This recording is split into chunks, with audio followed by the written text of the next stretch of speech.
How to clean your washing machine with baking soda and vinegar. First, take one little bag of 7 grams of baking soda.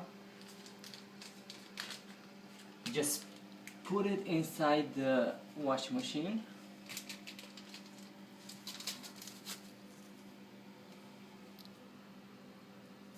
Then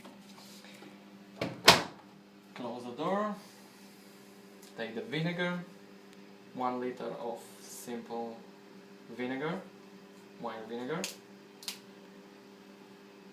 and you just put it in the drawer where you usually put detergent, the whole bottle.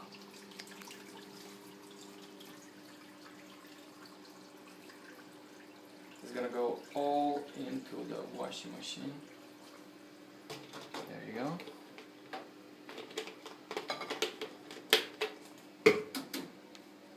Close the door, set the cycle to 95 degrees or the highest your machine has, and just press start. All you have to do, wait for the cycle to finish.